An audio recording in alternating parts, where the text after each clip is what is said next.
বাংলা ভাষা, বাঙালি সংস্কৃতি এই দুটো জিনিসই পশ্চিমবঙ্গ ও বাংলাদেশের মানুষের মধ্যে গভীর সংযোগ তৈরি করে। কিন্তু তার সত্ত্বেও কেন বাংলাদেশ আর পশ্চিমবঙ্গ আলাদা হলো?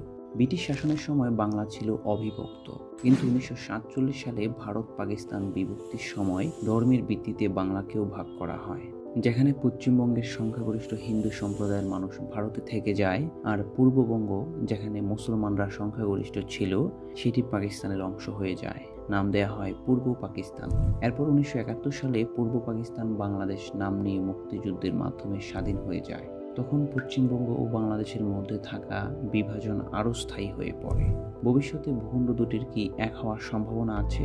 দুটি জায়গা যদি একত্রিত হতে চায় তাহলে পশ্চিমবঙ্গকে ভারতের কাছ থেকে আলাদা হয়ে বাংলাদেশের সাথে যুক্ত হতে হবে, অথবা বাংলাদেশকে স্বাধীন সার্বভৌমত্ব ত্যাগ করে ভারতের সাথে যুক্ত হয়ে পশ্চিমবঙ্গের সাথে একত্রিত হতে হবে, যার কোনোটিই বাস্তবে সম্ভব নয়।